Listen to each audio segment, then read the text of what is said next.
pandemic, all of a sudden we had to close our offices, or, you know, like try and work remotely from home. One person was coming in, and, you know, just to keep the business going. The one thing that I didn't do, I never made anybody redundant, because in property management, you can't, you know, the job is still there. You still had to actually do the job on a day-to-day basis.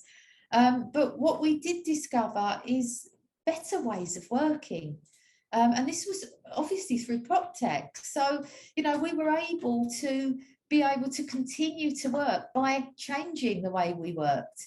So, for instance, for us, where everybody had a fixed computer, and, you know, it's like we'd sort of like kept upgrading them over and over and again, and my IT man would say, Maxine, I don't know how long these are going to last, but we kept them going. All of a sudden we had to change everything. So now everybody has a laptop. So, you know, that sort of got over that. The phone thing was probably the main problem for us, because we had an old phone system and a via phone system that was fine if you worked in the office, but it didn't do much else. So we had to change to a digital phone system. That, of course, now has enabled us to be able to have like an app on everybody's phone. They can change things over. They can actually, you know, get their phone directly coming through to them. So they can basically work from wherever. It really makes no difference. And of course, we all have to rely on technology now. So we've got really much better systems, which are all cloud-based systems. We didn't used to have cloud-based systems. And the certainly system that we use, I think that you were an introducer for us. So we use the Agent OS system. And of course that's cloud-based, so we're able to use that effectively.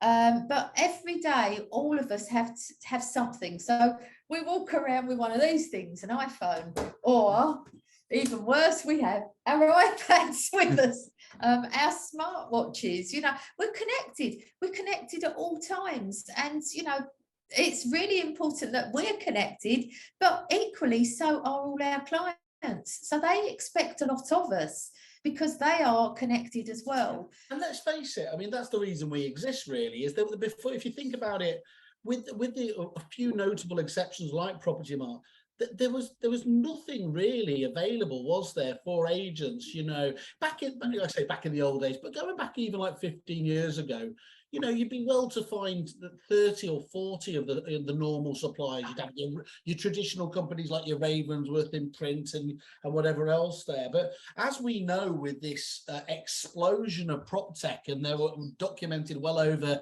800, you know, suppliers, and it's gone through the roof even more than that.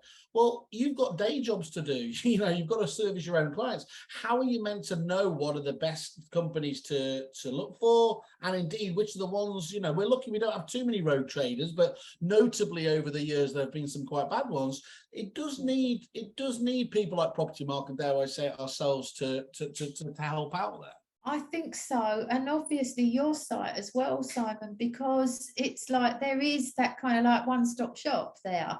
And certainly I came to you when I was looking to change my software, and you were able to get me a discount and able to sort of like introduce me to people. And I know that the software that you're actually introducing is stuff that you've already spoken to the suppliers, you know the suppliers, you know, you're happy to actually advocate that they're going to be a good supplier.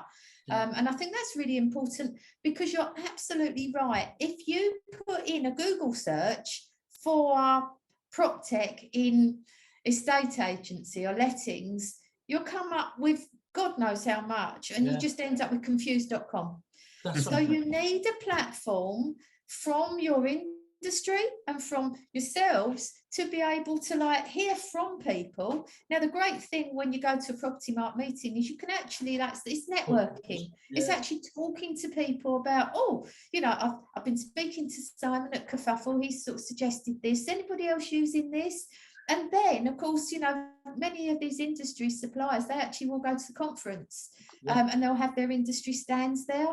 So it's also an opportunity to be able to speak to the industry suppliers and get a proper conversation with them in a relaxed atmosphere, rather than on a Zoom call, where you don't get that same interaction. So at the end of the day, people buy people, and if you've got confidence in somebody and confidence in the industry supplier, it's like, it does make you actually feel that you can really work with that supplier.